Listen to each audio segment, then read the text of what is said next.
Alhamdulillah nahmaduhu wa nasta'inuhu wa nastaghfiruhu wa nu'minu bihi wa natawakkalu alayhi wa na'udhu billahi min shururi anfusina wa min sayyiati a'malina man yahdihillahu fala mudilla lahu wa man yudlil fala hadiya lahu wa ashhadu an la ilaha illallah wahdahu la sharika lahu wa ashhadu anna Muhammadan abduhu wa rasuluhu. Allahumma salli ala Muhammadin wa ala ali Muhammad kama sallaita ala Ibrahim wa ala ali Ibrahim innaka Hamidum Majid. Allahumma barik ala Muhammadin wa ala ali Muhammad kama barakta ala Ibrahim wa ala ali Ibrahim innaka Hamidum Majid.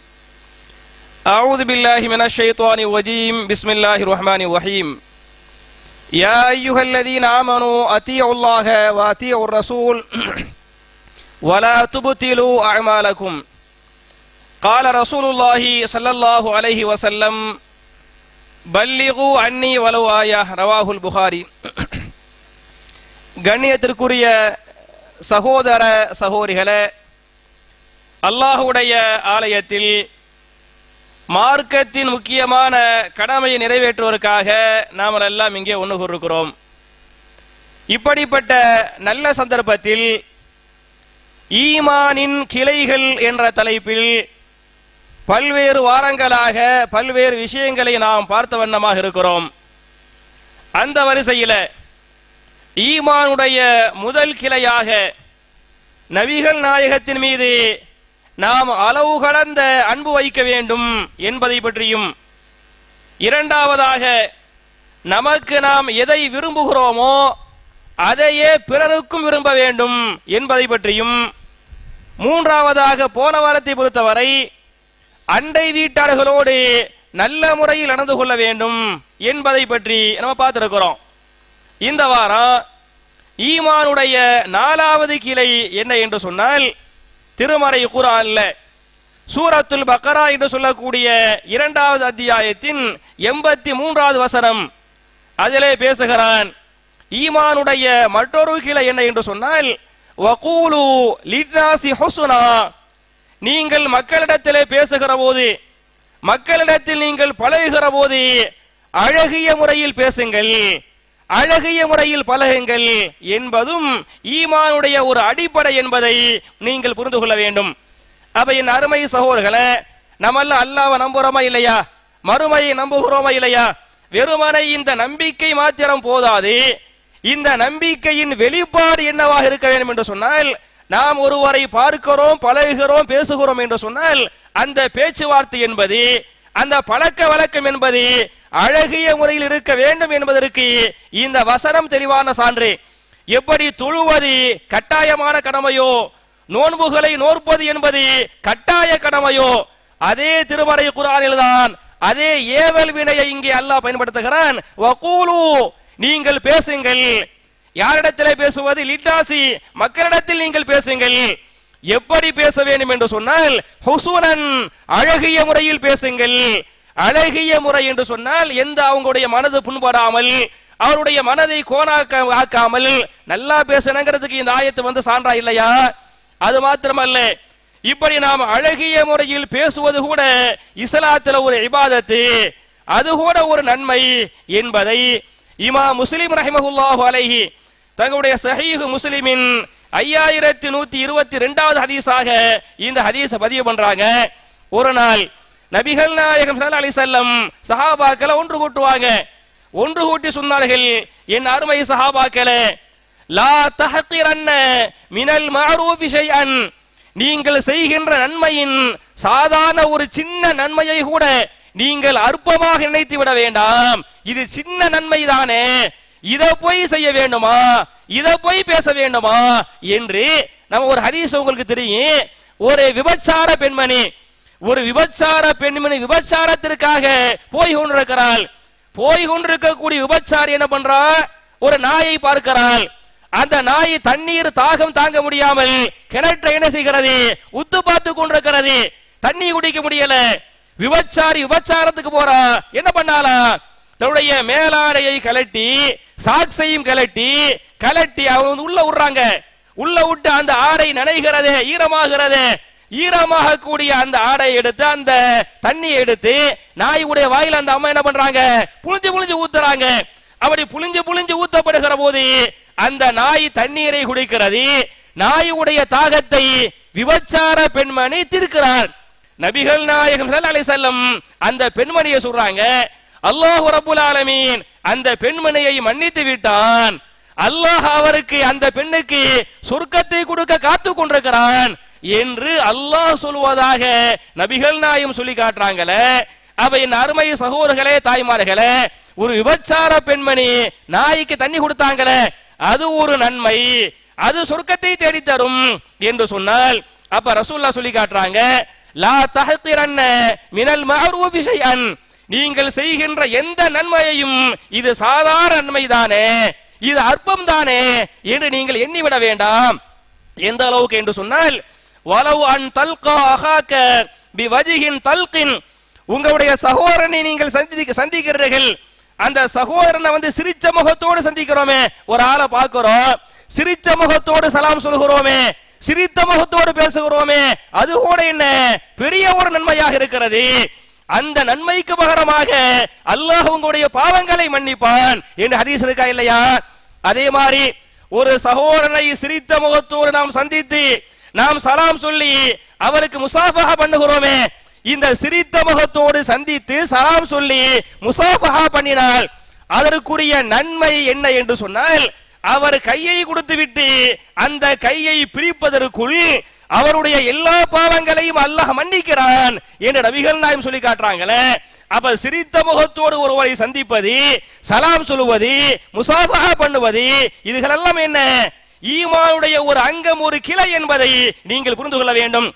எனவேதான் நபிகள் நாயகத்தை பொறுத்தவரை எல்லா நேரங்கள்லையும் எல்லார்ட்டையும் அன்பா பழகுவாங்க, எல்லார்ட்டையும் சாந்தமா பழகுவாங்க என்பதற்கு ஒரு சரித்திர சான்றை, ஒரு ஹதீஸை நான் முன்வைக்கிறேன். இமா புகாரி தங்களுடைய சஹீஹுல் புகாரியின் 4472வது ஹதீஸாக இந்த ஹதீஸை பதிவு பண்றாங்க. அவங்க வாழக்கூடிய காலகட்டத்தில் யமாமா என்று சொல்லக்கூடிய ஒரு பகுதி, அன்றைய ஹதீஸ் பிரகாரம் அதற்கு யமாமா என்ற பெயரு. இன்றைக்கு அரபு நாடுகள், சவுதி மாதிரி நாடுகளுக்கு போயிருந்தால் அல் கசி மாகாணம் என்று சொல்வார்கள். ஏறக்குறைய மதீனாவிற்கு 500 கிலோமீட்டர் தாண்டி இருக்கிறது. இந்த கசி மாகாணங்கிறாங்களே, இன்னைக்கு தான் அல் கசி மாகாண. ரசூலுல்லாஹ் காலத்துல என்ன பேரு? யமாமா என்பது பேரு.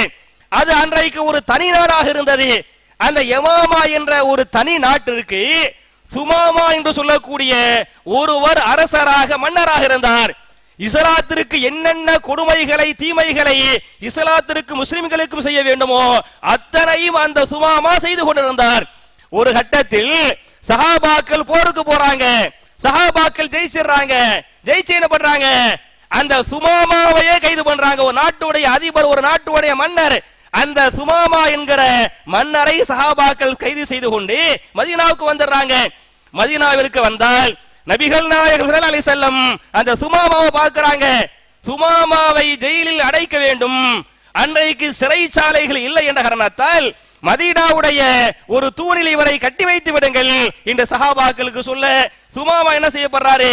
ஒரு தூண்ல வந்து கட்டப்படுறாரு. கட்டப்பட்டார். ரசூல் ஸல்லல்லாஹு அலைஹி வஸல்லம் அவர் வந்து கைது செய்யப்பட்ட ஒரு கைதி. டெய்லி 5 பேர் தொழுகைக்கு வருவாங்களே, அவரை பார்ப்பாங்க, அவர்கிட்ட பேசுவாங்க, அவருடைய குற்றங்களை விசாரிப்பார்கள். மன்னராக இருந்து கொண்டு நீங்க ஏன் இந்த தப்பு பண்றீங்க, ஏன் முஸ்லிம்களுக்கும் எங்களுக்கு இஸ்லாத்துக்கு எதிராக இவ்வளவு பெரிய அநியாயங்கள், அக்கிரமங்களை செய்வதற்கு என்ன காரணம் என்றெல்லாம் சொல்லி டெய்லி 5 முறை அவர் என்ன பண்ணுவாங்க, அவர்கிட்ட விசாரிக்கிறாங்க.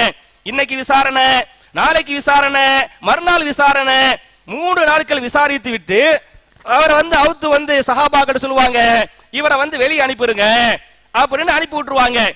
வெளியே அனுப்பிடுங்கன்னு அனுப்பின உடனே அந்த சுபாமா என்ன பண்ணுவாருன்னு சொன்னா, நேரா போய் குளிப்பாரு. குளிச்சிட்டு வந்து ரசூல்லா எங்கன்னு கேட்க வருவாரு. ரசூல்லாவை பார்ப்பாரு. நபிகள் நாயகத்தை பார்த்து அவர் சொன்ன வார்த்தை அஷ்ஹது அல்லா இலாஹ இல்லல்லாஹ் வ அஷ்ஹது அன்ன முஹம்மதன் அப்துஹு வ ரசூலுஹு என்ற கலிமா சொல்லி சுமாமா என்ன பண்ணாங்க, சுமாமா ரலியல்லாஹு அன்ஹு என்று மாறிக்கொண்டார்கள். மாறிக்கொண்டு அந்த சுமாமாவே பேசுகிறார். அவருடைய பேச்சை இமாம் புகாரி இந்த ஹதீஸ்ல வந்து பதிவு பண்றாங்க. அவர் என்ன சொன்னார் என்று சொன்னால், மக்களே, முஸ்லிம்களே, சஹாபாக்களே, நான் இஸ்லாத்தை ஏற்பதற்கு முன்னால் எனக்கு ஒரு மனிதன் மிக வெறுப்பான அருவருப்பான ஒரு மனிதன் யார் என்று சொன்னால் இதோ இந்த முகமதாக இருந்தார். அது மாத்திரமல்ல, நான் வெறுக்கக்கூடிய ஒரு மார்க்கம் இந்த இஸ்லாமிய மார்க்கமாக இருந்தது. அது மாத்திரமல்ல, இந்த பூமியில் நான் வெறுக்கக்கூடிய ஒரு நகரமாக இந்த மதீனா நகரமாக இருந்தது. ஆனால் அல்ஹம்துலில்லாஹ், அல்லாஹ்வுடைய மாபெரும் அருள்கொடை, மாபெரும் ஹிதாயத்து, இந்த ஹிதாயத்திற்கு பிறகு நான் இன்றைக்கு ஒருவரை அதிகமாக நேசிக்கிறேன் என்று சொன்னால் யாரை நேசிக்கிறேன்? நபிகள் நாயகத்தை நேசிக்கிறேன். ஒரு ஊரை அதிகமாக நேசிப்பதாக இருந்தால் எங்க நாட்டை விட சுமாமா யமாமா என்று சொல்லக்கூடிய எங்க நாட்டை விட இந்த மதீனாவை நான் அதிகமாக நேசிக்கிறேன். ஒரு மதத்தை, ஒரு மார்க்கத்தை நான் அதிகம் விரும்புகிறேன் என்று சொன்னால் நான் விரும்பிய, நான் தேர்ந்தெடுக்கக்கூடிய ஒரு மார்க்கமாக இந்த இஸ்லாம் இருக்கிறது என்று சொல்லி எந்த சுமாமா ரலியல்லாஹு அன்ஹு இஸ்லாத்துக்கு வந்தாங்கன்னு சொன்னா, என் அருமை சகோதரர்களே, தாய்மார்களே, நீங்கள் யோசித்து பாருங்கள். இவர் என்ன ரசூல்லா வீட்டுக்கு வந்த விருந்தாளியா? இவர் என்ன ஒரு கைதி. இன்றைக்கு காவல்துறை ஒருவரை கைது செய்கிறது. ஒரு காவல்துறை கைது செய்து ஒரு எஸ்ஐயோ ஒரு இன்ஸ்பெக்டரோ லாக்கப்ல வச்சு என்ன பண்றாங்க? விசாரிக்கிறாங்க. விசாரித்து விட்டு வெளியே வருகிற போது அந்த கைதிட்ட அந்த எஸ்ஐயை பத்தி நீங்கள் விசாரித்து பாருங்கள், அந்த போலீசாரை பத்தி நீங்கள் விசாரித்து பாருங்கள். எவ்வளவு மோசமா சொல்ல முடியுமோ அத்தனை வார்த்தைகளையும் சொல்லுவானா இல்லையா? ஏன் சொல்றான்? அவருடைய நடவடிக்கை. அவன் நபிகள் நாயகம் போலீஸ் அதிகாரி அல்ல, அவங்க தான் மன்னரா இருக்கிறாங்க. அவங்க நினைச்சா எதையும் செய்திருக்க முடியும். ஆனால் அவங்களுடைய விசாரணை, அவங்களுடைய நடத்தை, அவருடைய பண்பாடு எந்த அளவுக்கு என்று சொன்னால் இஸ்லாமிய ஒரு எதிரியை முஸ்லிமாக மாத்துகிறது. இது என்ன காரணம்? அவங்களுக்கு இருந்த ஈமானு, இந்த ஈமானுடைய வெளிப்பாடு என்பதை நீங்கள் புரிந்து கொள்ள வேண்டும். எனவேதான் உங்களுக்கு ஒரு வரலாறு தெரியும். இஸ்லாத்துடைய பெரிய ஒரு எதிரி அபூ சுஃபியான். ஏறக்குறைய அபூ ஜஹிலுக்கு நிகராக இருந்தவர் யாரு? அபூ சுஃபியான். உஹது போரிலே 70 சஹாபாக்கள் ஷஹீதாக்கப்பட்டாங்களே, யார் காரணம்? இந்த அபூ சுஃபியான் தான் காரணம். எல்லா விதமான அநியாயங்களையும் இந்த அபூ சுஃபியான் செய்தார். இப்படி அவர் செய்கிற போது நபிகள் நாயகம் நினைக்கிறாங்க, இந்த அபூ சுஃபியான் இஸ்லாத்திற்கு வரக்கூடாதா? இவர் வந்தால் இஸ்லாம் இன்னும் உறுதியாக இருக்குமே என்று ஆசைப்படுறாங்க. ஆசைப்பட்டு மதீனாவிலிருந்து படையை திரட்டி கொண்டு மக்காவுக்கு போறாங்களே, மக்காவை கைப்பற்றுறாங்களே. ஏறக்குறைய மக்கா நகரை கைப்பற்றி விட்டார்கள். மக்காவுடைய வெற்றி, மக்காவுடைய வெற்றிக்கு பிறகு மக்காவாசிகள் எல்லாம் சரண்டர் ஆகுறாங்க.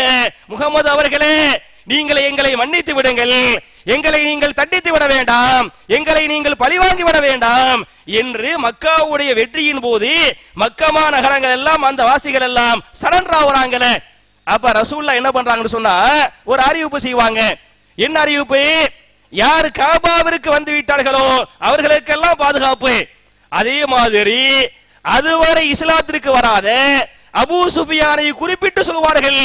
யார் அபூ சுஃபியானுடைய வீட்டிற்கு சென்று விட்டார்களோ அவங்களுக்கு என்ன பாதுகாப்பு என்று சொல்லுவாங்க. அப்பதான் அபூ சுஃபியான் யோசிப்பாரு, இதுவரை நம்ம இஸ்லாத்துக்கு வரல, காபத்துல்லாவிற்கு வந்து விட்டால் அது பாதுகாப்பு என்பதில் சந்தேகமே இல்லை. காபத்துல்லாவுக்கு நிகராக நம்முடைய வீட்டை நபிகள் நாயகம் மதிக்கிறார் என்று சொன்னால் இவர் சாதாரண ஒரு மனிதன் அல்ல, இவர் அல்லாஹ்வுடைய ரசூலாக இருக்கிறார் என்பதை புரிந்து கொண்டு நபிகள் நாயகம் ஸல்லல்லாஹு அலைஹி வஸல்லம் இந்த அறிவிப்பை செஞ்சாங்களே, இந்த அறிவிப்பை கேட்டு அபூ சுஃபியான் இஸ்லாத்திற்கு வந்தார் என்பதை சஹீஹுல் புகாரி உள்பட பல்வேறு முஹத்திதுகள் இந்த ஹதீஸை, இந்த வரலாறை பதிவு பண்றாங்களே. அப்ப என் அருமை சகோதரர்களே, நபிகள் நாயகத்துடைய இந்த நடத்தை என்ன, எப்படி மக்கள்கிட்ட பழகுனாங்க, பேசுனாங்க, அது எப்படிப்பட்ட மாற்றத்தை, தாக்கத்தை ஏற்படுத்தியது என்பதற்கு இது சான்றா இல்லையா? அதே மாதிரி உங்களுக்கு தெரியும், இஸ்லாமிய வேதங்களில் கடைசி வேதம் எது?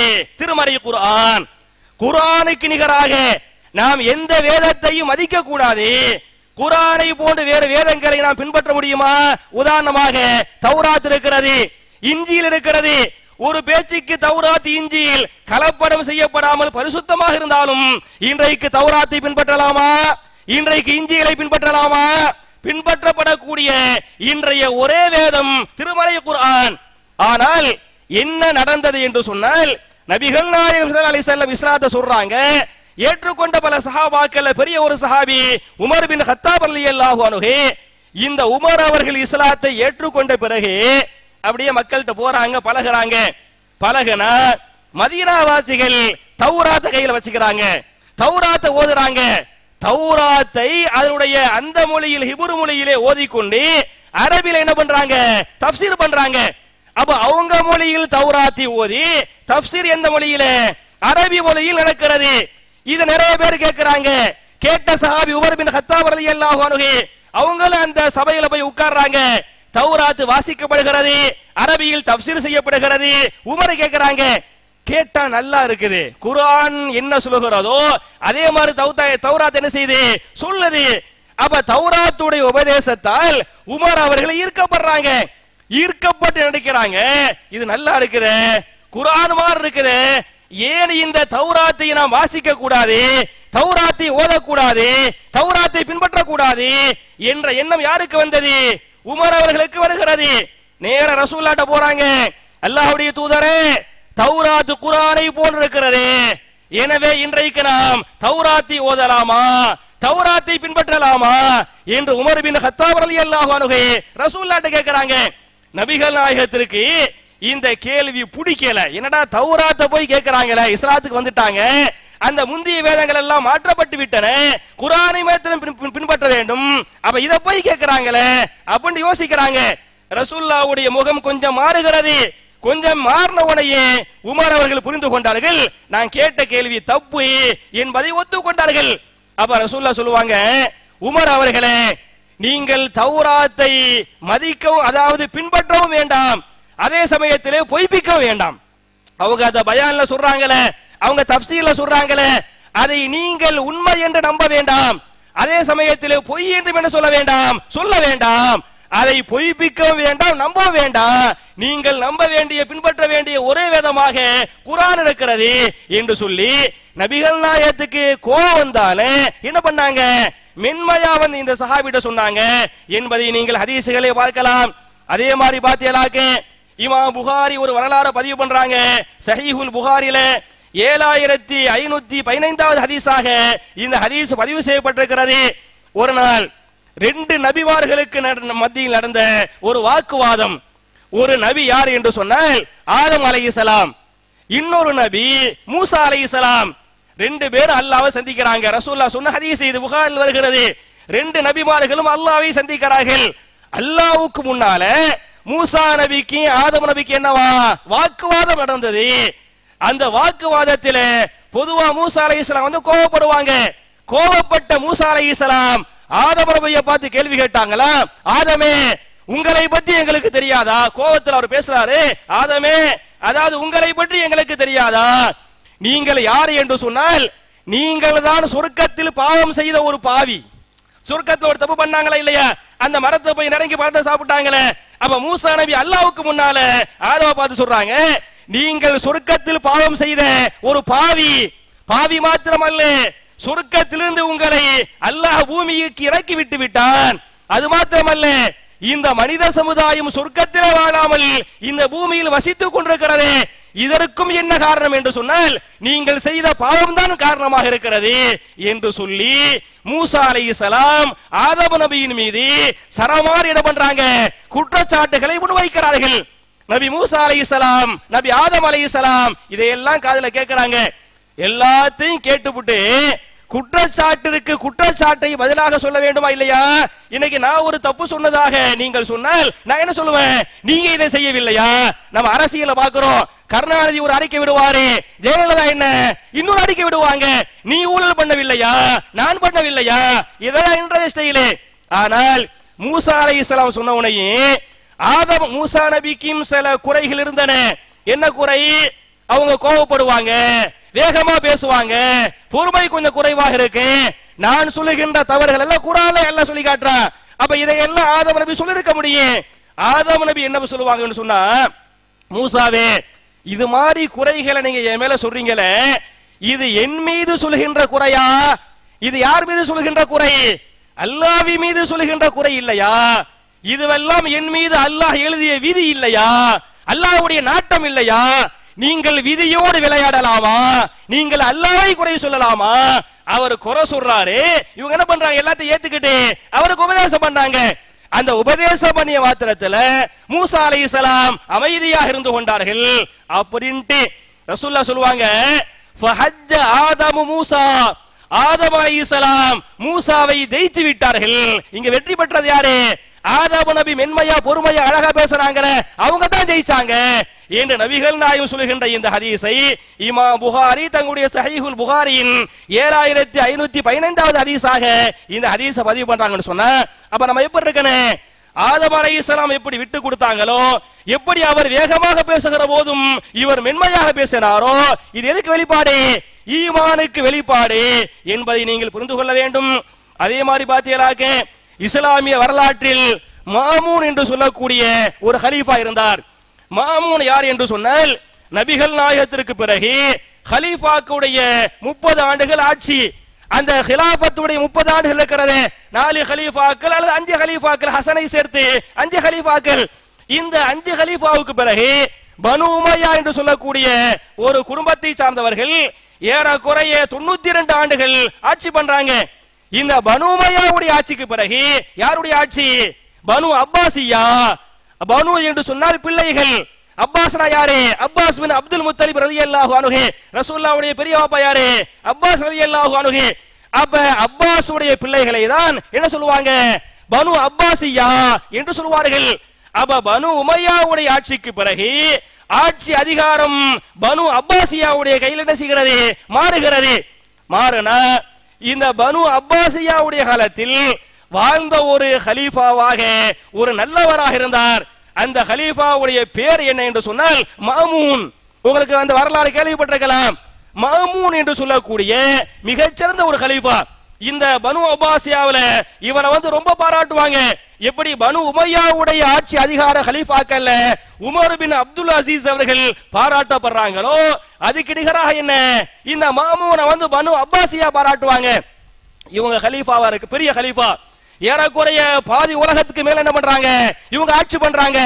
அவ்வளவு பெரிய கலீஃபாவாக இந்த மாமூன் இருக்கிறார். மாமூன்ட்ட சாதாரண ஒரு குடிமகன் வருவாரு, பேசுவாரு.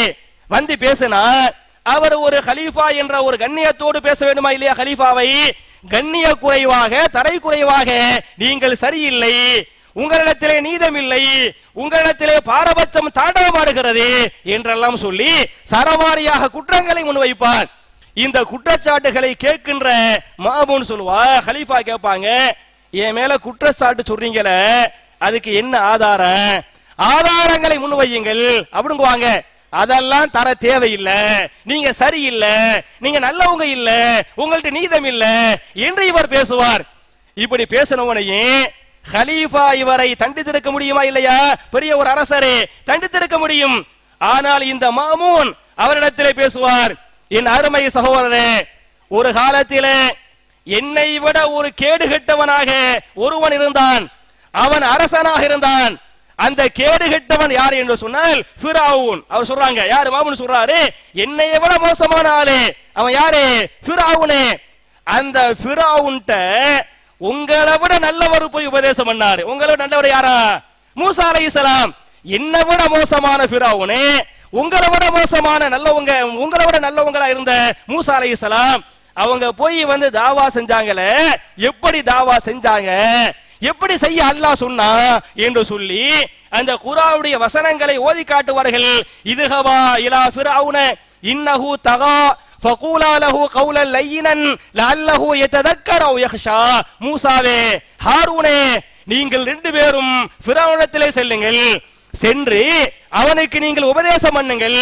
அந்த உபதேசத்திலே மென்மையாக உபதேசம் பேசுங்கள், கண்ணியமாக நீங்கள் பேசுங்கள். மென்மையாக உபதேசம் செய்தால், கண்ணியமாக நீங்கள் உபதேசம் செய்தால் அந்த உபதேசத்தை அவன் ஏற்றுக்கொள்ளக்கூடும் அல்லது அல்லாஹ்வுக்கு பயப்படக்கூடும் என்று அல்லாஹ் சொல்லவில்லையா? என்னை விட மோசமான ஃபிரௌனை பார்த்து மென்மையாக அல்லாஹ் பேச சொல்கிறானே, நீங்க என்னட்ட இந்த மாதிரிலாம் பேசலாமா என்று சாதாரண ரோட்ல போறவர் கேட்கல. கேட்கிறது யாரு? பனு அப்பாசியாவுடைய மிகச்சிறந்த கலீஃபா இந்த உமர் பின் அப்துல் அசீஸை கேள்விப்படுறீங்களே, ஏறக்குறைய உமர் பின் அப்துல் அசீஸுக்கு நிகராக இருந்த இந்த மாமூன் அவர்கள் அவர்கிட்ட கேள்வி கேட்கிறாங்க. கேட்ட உடனே அவர் வெட்கப்பட்டார், தன்னுடைய தவறை ஒத்துக்கொண்டார். அவர் பேசியதற்காக கலீஃபாட்ட மன்னிப்பு கேட்டார், 2 ரக்காத்துகளை தொழுது அல்லாஹ்விடத்தில் மன்னிப்பு கேட்டார் என்பது போன்ற வரலாற்று செய்திகளை தாரீகுல் உம்மா, தாரீகுல் உம்மமுல் இஸ்லாமியா போன்ற நம்பத்தகுந்த வரலாற்று கிதாபுகளில் இந்த செய்தி பதிவு செய்யப்பட்டிருக்கிறது. அப்ப என் அருமை சகோதரர்களே, நம்ம எப்படி பேசணும், கலீஃபாவாக இருந்து கொண்டு எப்படி அன்பாக மென்மையா பேசினாங்கிறதுக்கு இது சான்றா இல்லையா? அது மாத்திரமல்லாமல் இன்னைக்கு நம்ம பார்க்கிறோம், பிரச்சனை என்று வந்துவிட்டால், சண்டை சச்சரவுகள் என்று வந்துவிட்டால் தாறுமாறாக பேசுகிறோமா இல்லையா?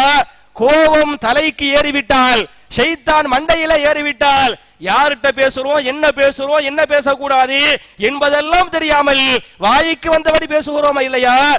நமக்கு மத்தியில் இருக்கக்கூடிய கருத்து வேறுபாட்டில், சண்டைகளில் உச்சகட்ட சண்டை எந்த சண்டை தெரியுமா?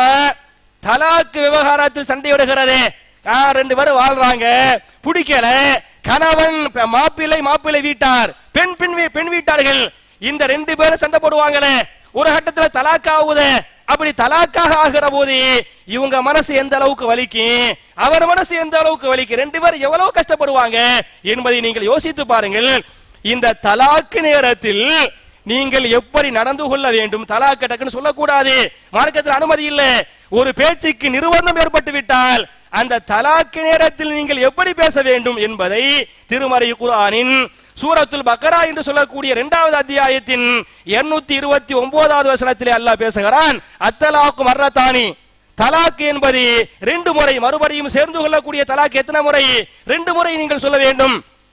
ஃபயம்சாக்கும் பிமஅரூஃபின் அவ் தஸ்ரீஹும் பிஹசான், உங்களுடைய மனைவியை நீங்கள் வைத்து வாழ்ந்தால் நல்ல முறையில் நீங்கள் வாழுங்கள், அல்லாஹ்வுடைய கட்டளை. மனைவியோடு நீங்கள் சேர்ந்து வாழ்ந்தால் எப்படி வாழ வேண்டும்? மஅரூஃப், அரபியில் மஅரூஃப் என்று சொன்னால் நல்ல முறையில் கண்ணியத்தோடு வாழ்வதை அரபியிலே மஅரூஃப் என்று சொல்வார்கள். ஃபயம்சாக்கும் பிமஅரூஃபின், உங்களுடைய மனைவியரோடு நீங்கள் சேர்ந்து வாழ்ந்தால் நல்ல முறையில் வாழுங்கள், கண்ணியத்தோடு வாழுங்கள் என்பது அல்லாஹ்வுடைய கட்டளை. அவ் அல்லது தஸ்ரீஹுன், மனைவியை நீங்கள் தலாக்கு சொல்வதாக இருந்தால், மனைவி பிடிக்கல, பேச்ச கேட்கல, கட்டுப்படல, நல்லவள் அல்ல என்ற காரணத்தால் மனைவியை நீங்கள் தலாக்கு சொல்வதாக இருந்தால் பிஹசானின், அழகிய முறையில் தலாக்கு சொல்லுங்கள். அல்லாஹ்வுடைய வார்த்தையை பாருங்க, சேர்ந்து நீங்கள் வாழுவதாக இருந்தால் நல்ல முறையில் கண்ணியத்தோடு வாழுங்கள். நீங்கள் சேர்ந்து வாழ முடியாது என்று சொன்னால் தலாக்கு தான் ஒரே தீர்வு, வேறு மாற்று வழியே இல்லை என்று சொன்னால் எப்படி தலாக்கு சொல்லுங்கள்? பிஹசானின், அழகிய முறையில் தலாக்கு சொல்லுங்கள் என்று அல்லாஹ் பேசுகிறானே.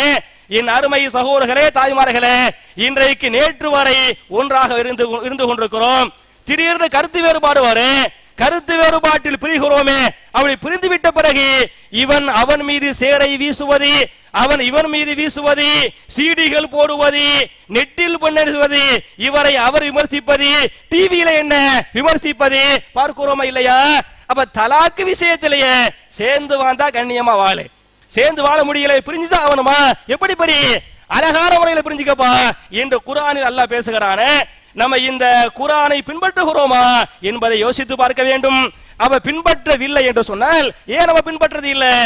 நம்மள்கிட்ட ஒழுங்கா ஈமான் வெறுமனை பேசுகிறோமே தவிர ஈமான் சரி அல்ல, ஈமான் பலம் அல்ல என்பதை புரிந்து கொள்ளுங்கள். ஒரே ஒரு செய்தியை மட்டும் சொல்லி என்னுடைய முதல் குத்துவா முடிக்கிறேன். வாக்குவாதங்கள், இன்றைக்கு விவாதங்கள் நடக்கிறது, அந்த இஸ்லாமிய விவாதம் சொன்ன மற்ற விவாதங்கள் அல்ல, குர்ஆன் சுன்னாவை சொல்கின்ற எது சரி, எது சத்தியம், எது அசத்தியம் என்று சொல்கின்ற விவாதங்கள்.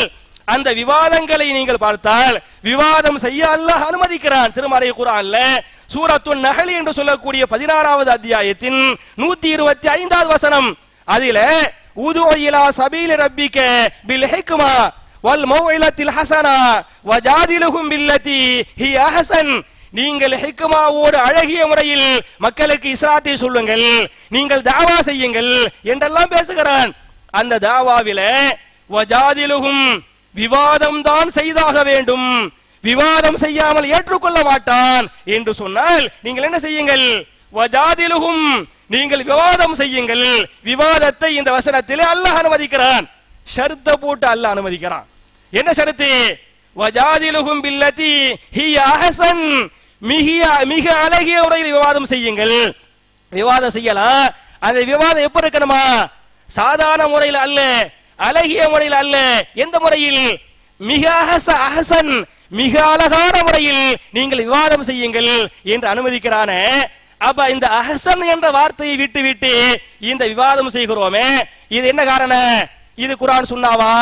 இப்படி விவாதத்துல அவனை பற்றி தெரியாதா, அவன் மோசமானவன், அவன் தரங்கெட்டவன் என்றெல்லாம் பேசுகிறோமே, அப்ப இதுக்கெல்லாம் என்ன காரணம்? நம்மள்கிட்ட வந்து ஈமான் ஒழுங்கா இல்ல, ஈமான் பலமா இல்ல என்பதை நீங்கள் புரிந்து கொள்ளுங்கள். அப்ப என் அருமை சகோதரர்களே, தாய்மார்களே, அல்லாஹ்வை நம்புவது போன்று, மறுமையை நம்புவது போன்று, சொர்க்கத்தை நரகத்தை நம்புவது போன்று ஈமானின் ஒரு கிளை என்ன என்று சொன்னால், வகூலு லின்னாஸி ஹுஸ்னா, நீங்கள் மக்களிடத்தில் பேசுகிற போது அழகாக பேசுங்கள், அழகாக நடந்து கொள்ளுங்கள் என்பதும் ஈமானுடைய ஒரு கிளை என்ற காரணத்தால் நபிகள் நாயகம் ஸல்லல்லாஹு அலைஹி வஸல்லம் எப்படி மக்கள்கிட்ட பேசினாங்களோ, மக்கள்கிட்ட பழகினாங்களோ, எப்படி அவங்களுடைய ஈமான் உறுதிமிக்க பலமான ஈமானாக இருந்ததோ, அப்படிப்பட்ட பலமான ஈமானுக்கு சொந்தக்காரர்களாக நாம் அனைவரையும் அல்லாஹ் ஆக்கி அருள்வானாக என துஆ செய்து முடிக்கிறேன். ரப்பனா ஆத்தினா ஃபித் துன்யா ஹஸனத்தன் வ ஃபில் ஆখিরাতি ஹஸனா வ கினா அஸாபன்னார்.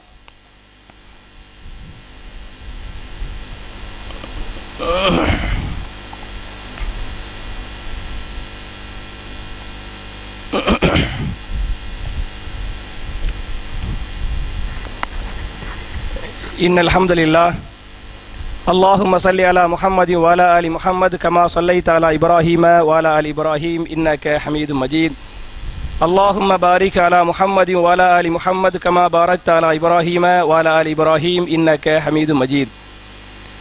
கண்ணியத்துக்குரிய சகோதர சகோதரிகளே, வழக்கமாக என்னுடைய 2வது குத்பாவில் ஒரு துஆவை பற்றி பார்த்து கொண்டிருக்கிறோம்.